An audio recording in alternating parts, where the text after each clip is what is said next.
안녕하세요. 머니기TV의 TJ입니다. 오늘은 20에서 50대가 꼭 알아야 할 기본 지식에 대해서 네 번째 시간을 갖도록 하겠습니다.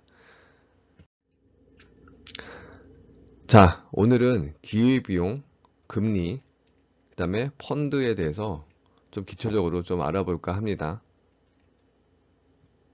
자, 기초적인 용어, 기회비용에 대해서 설명을 해드리겠습니다. 우선 일상 생활에서 내가 투자를 한다던가 아니면 뭐 공부를 한다던가 예를 들어서 내가 국어를 공부를 한다던가 국어 그 다음에 이제 수학을 공부를 하다가 어 국어 공부하는 것보다는 수학이 더 좋다 해가지고 수학을 공부를 했는데 나중에 성적이 국어보다 월등히 더 잘 나왔다. 그러면 기회비용에서는 어, 기회비용을 많이 얻었다 이렇게 이제 볼 수 있을 거고, 또 거꾸로 수학을 공부했는데 떨어졌다. 그러면 기회의 비용이 아니라 기회의 손실이라고 얘기를 할 수 있겠지요. 그러니까 결국에는 어떠한 A나 B를 대상으로 어디에 투자를 했을 때 더 이득일까를 갖고서 기회의 비용이냐 아니면은 기회의 손실이냐, 예, 그렇게 나눌 수 있다. 네, 이렇게 보시면 될 것 같습니다. 자, 그러면 우선 기본적으로 한번 설명을 좀 하면, 어떤 선택으로 인하여 선택되지 않은 기회를 비교하여 차이가 나는 비용, 여기에서는 돈만 얘기하는 게 아니라 뭐 시간 또는 마음, 그런 것까지 다 포함해서 얘기를 하는 겁니다. 자, 우선은 돈하고 시간은 나중에 한번 보고, 우선 여기 오른쪽에 내용 하나를 보시면 여기 탈무드에 이제 있는 내용인데, 자, 한번 읽어보겠습니다. 아들을 둔 어머니가 어느 날 아들 생일 선물을 사러 백화점에 갔습니다. 마음에 드는 다이아몬드가 있었지만 한참 망설인 끝에 아들이 좋아할 코트를 사서 집으로 돌아왔습니다. 아들은 기쁜 마음으로 코트를 입었는데 주머니 안에 다이아몬드가 있었습니다. 아들은 그걸 팔아서 아주 좀 생활이 좀 좋아질 수 있을 것 같다 라는 그런 눈빛이었는데, 고민 끝에 엄마는 라비한테 조언을 구하고 아들을 데리고 백화점에 다이아몬드를 돌려주게 됩니다.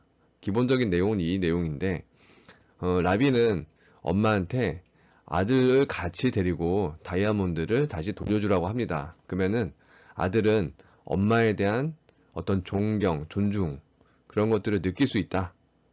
이거를 줌으로 인해서, 그래서 거기에서 이제 느끼는 이런 어떤 기회비용도, 이런 것도 기회비용으로 이제 볼 수 있습니다.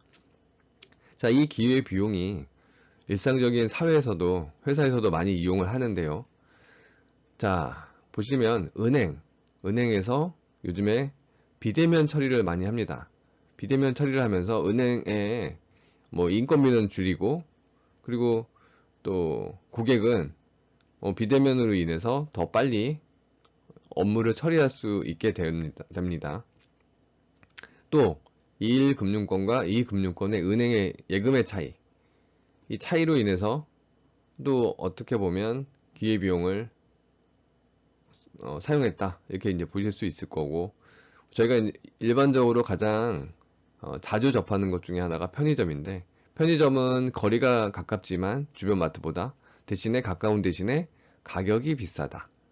이런 것도 이제 기회비용의 한 예라고 이제 볼 수 있고, 혹시 놀이동산 같은 데 혹시 가보셨으면 아시겠지만 거기에 특별한 패스들이 있습니다. 뭐 패스트 패스나 뭐 VIP 패스 뭐 이런 것들이 있는데, 이거는 줄을 서지 않고 바로 들어갈 수 있다. 결국에는 시간을 줄이고 가격을 유도하는 그런 방식의 기회비용이라고 볼 수 있습니다. 오토바이 택배, 일반적으로 뭐 걸어서도 택배도 있고 뭐 택시로 아니면 버스나 뭐 여러 가지 택배들이 있는데, 이 오토바이 택배도 내가 직접 가서 어떤 물건을 배달한다가 아니라 오토바이를 대신해서 물건을 전달한다. 이것도 어떻게 보면 기회비용이라고 보실 수 있습니다. 물론 해외 대리 구매 서비스, 외국에서 어떤 물건을 사는 것을 대신해주는 구매 서비스도, 그것도 기회비용으로 볼 수 있고, 또 뭐 택시가 버스보다 어떤 다른 운송보다는 빠르기 때문에 택시를 타고 이동하는 것, 그것도 어떻게 보면 기회비용이라고 볼 수 있습니다. 인터넷 쇼핑몰에서 택배 서비스, 그걸 우리가 인터넷으로 가져오고 그 물건들을 집으로 가져오면서 그 대가를 지불하는 것, 이것도 전부 다 기회비용을 할 수 있는데 이런 것들이 일상생활에서 사실 많이 일어나는 것 중에 하나입니다. 자, 금리에 대해서 좀 말씀을 드리면 금리는 뭐 여러 가지 금리가 있는데 결국에는 돈을 빌려서 일정 기간 돈을 빌려서 다시 거기에 대해서 빌려준 조건으로 내가 그걸 대가를 주는 거다 라고 생각을 하시면 됩니다. 그래서 금리에는 여러 가지 금리가 있는데 우선 은행 간에서도 거래가 됩니다. 다시 그래서 중앙은행 그리고 일반은행에서 돈을 빌려주는 것. 중앙은행이 돈을 일반은행에다 빌려주고 개인한테 빌려주는 건 아니고 일반은행에도 돈을 빌려주는데 이때 주는 금리를 리보 금리라고 합니다. 또 국채는 국가가 돈을 빌리기 위해서 채권을 발행을 하는데 거기에도 이자, 표시 채권으로 이렇게 발행을 됩니다. 결국엔 여기도 이제 금리가 표시가 되는 거고 그리고 회사채는 또 마찬가지로 회사가 돈을 빌리기 위해서 또 이자를 표시하는 채권으로 또 발행을 합니다. 금리는 일반적으로는 1금융권, 2금융권, 사채로 이렇게 갈수록 이자는 점점 높아지기 시작합니다. 결국에는 이자가 높아진다는 얘기는 신용도가 높으면 1금융권에서 빌릴 수 있지만 신용도가 낮아질수록 2금융권, 그 다음에 사채로 내려가기 때문에 그만큼 2금융권이나 사채에서는 신용도가 더 낮은 사람들한테 돈을 빌려줄 수밖에 없는 상황이기 때문에 더 높은 이자로 대출을 해주기 시작합니다. 자, 그래서 아까 전에 얘기한 뭐 1금융권, 2금융권, 사채 이거에 대한 이자는 이렇게 더 높아질 수밖에 없다. 사채로 갈수록 높아질 수밖에 없다고 말씀을 드렸는데 여기서 또다시 한번 더 얘기를 하는 이유는 이 사채 등록 대부 업체에 보면 연 24%의 고리 업체들이 많다. 또 미등록 불법 대부 업체들이 많다. 네, 요거를 한번 얘기를 해보려고 말씀을 드렸고요. 2020년 6월 29일 그 대부업 등록 아니면 금융 이용자 보호 관한 법률의 입법을 예고를 했는데 사실 가장 서민들이 많이 피해를 보는 부분은 이 미등록 불법 대부 업체들 때문에 이런 경우가 많이 발생을 합니다. 그래서 이번 2020년 6월 29일 이 대부업 관련법에서 미등록 불법 대부 업체들은 연 6% 이상 받는 것 자체를 불법으로 하겠다. 어기게 되면 벌금 3천만 원에서 1억 사이로 상향을 한다. 이런 골자로 이번에 입법 예고한다. 라는 내용이 있어서 한번 설명을 해드렸습니다. 금리는 뭐 일반적으로는 돈을 빌리기 위한 수수료라고 생각을 하실 수 있지만 그 경제적인 걸로 봤을 때는 시중에 현금의 유동성을 컨트롤하기 위해서 많이 사용한다. 이게 더 크다고 보시면 될 것 같습니다. 다시 얘기해서 금리를 올린다. 금리를 올린다. 다시 얘기해서 금리를 올리면 돈이 은행으로 몰리게 되면 시중에 돈이 준다. 또 반대로 금리를 내린다. 그러면 금리가 낮기 때문에 투자를 하기 위한 투자처를 찾기 위해서 다시 돈이 바깥으로 거꾸로 나간다. 그러면 시중의 돈이 증가한다. 이런 식으로 해서 시중에 현금을 그러니까 유동성을 늘린다, 줄인다. 이런 방식으로 많이 사용을 합니다. 자, 오늘 마지막으로 펀드에 대해서 좀 설명을 해드리면 펀드는 결국에는 여러 사람들이 여러 사람들이 모아서 하나의 계좌에 돈을 불릴 수 있도록 넣는 것이 펀드라고 생각하시면 됩니다.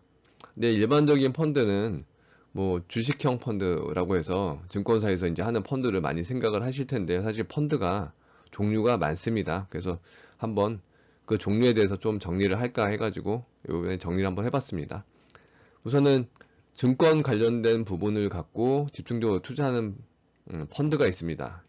증권에 많이 집중을 했느냐, 부동산에 많이 투자를 했느냐, 아니면 어떤 특별한 자산에 투자를 많이 했느냐, 아니면 이걸 다 섞어서 투자를 하느냐에 따라서 단기적으로 자금을 운용을 할 것이냐 따라서 이렇게 펀드를 나눌 수가 있는데, 가장 이 중에서 위험도가 가장 높다. 사실 원금 보장이 사실 되는 펀드는 거의 없습니다.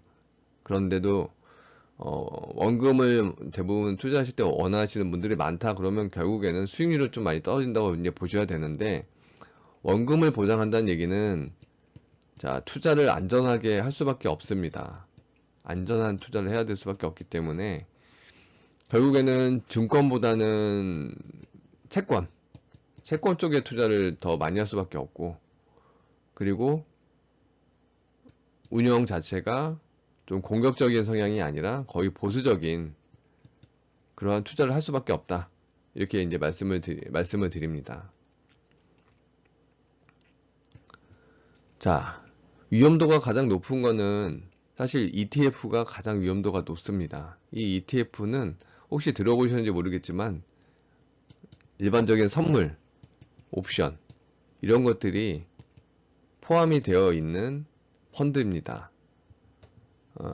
다시 얘기해서 주가가 오르면 오르는 쪽에다가 투자를 해서 수익을 얻고, 주가가 내리면 내리는 쪽에다가 투자를 해서 먹는 이런 방식인데, 이 ETF 같은 경우는 일반적으로 고수익이다 라고 해서 이 펀드 상품을 많이 파는데, 대부분이 불완전 판매입니다. 불완전 판매라고 하면 고객은 정확한 이 정보를 모르고 사는 거고, 펀드에 이제 투자를 하는 거고, 이쪽 그 펀드를 파는 사람 입장에서는 다 압니다. 양쪽 다 파는 사람과 사는 사람이 어느 정도 정보가 비슷하게 됐을 때 이거를 팔아야 되는데, 파는 사람은 정보는 많은데 사는 사람은 그냥 고수익 주니까 그냥 한번 넣어봐 해서 이제 투자를 이제 많이 하다 보니 서로 비슷해지지 않으면서 이 상태에서 투자를 하게 되면 큰 손실을 보는 경우가 되게 많습니다. 뭐 최근에 그 라인 펀드 같은 경우도 그 중에 하나인데, 그런 식으로 펀드도 공부를 하면서 사실 투자를 해야 된다. 네, 이렇게 이제 보시면 됩니다. 그리고 이제 그 다음에 이제 부동산 펀드와 그 다음에 기타 등등해서 그 뭐 선박에도 투자를 할 수도 있고, 미술품에도 투자할 수 있고, 뭐 악기나 지적 재산권, 뭐 요즘에 보니까 음악 저작권을 갖고서도 또 투자하는 그런 또 뭐 사이트들도 있던데, 그것도 어떻게 보면은 뭐 이런 펀드로서 특별한 어떤 자산으로서 될 수가 있다, 이렇게 이제 보실 수 있겠습니다. 펀드 투자의 주의점을 이제 보시면 대부분 이거에 대한 손실은 투자자가 갖고 갑니다. 그래서 원금 손실을 감안하고 투자를 해야 된다, 이제 이렇게 보시면 되고, 그리고 해외에다가 만약에 투자를 하는 경우도 있는데, 해외에 투자를 하게 되면 이 환차익이 발생할 수 있기 때문에 환손실이 발생할 수 있습니다. 이제 그것도 이제 좀 감안하시고 투자를 하셔야 되고요. 그 다음에 펀드마다 수수료가 틀리기 때문에 되게 중요한 부분입니다. 수수료가 틀리기 때문에 수수료 꼭 체크하셔야 됩니다. 어떤 회사 같은 경우는 운영을 하면 운용 보수를 계속 매해마다 지급을 하는 그러한 곳도 많이 있고요. 그 다음에 사고 팔고 할 때 거기에 대한 비용, 그리고 여기 보면 사무 비용, 뭐 증권 거래 비용, 펀드 가입 시 아니면 환매 시 수수료 등이 전부 다 누가 이거를 비용을 받냐면 투자자들이 받기 때문에 이 부분에 손실이 더 많이 나는 경우도 발생합니다. 그러니까 이런 것들도 다 체크를 하고 펀드를 투자하셔야 합니다. 자, 오늘은 뭐 기회비용, 금리, 그 다음에 이제 펀드에 대해서 이제 말씀을 드렸는데,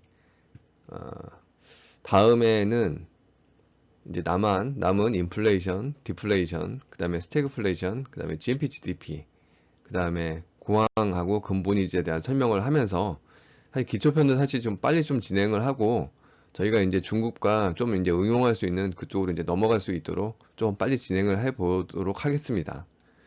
지금까지 방송 들어주셔서 감사합니다.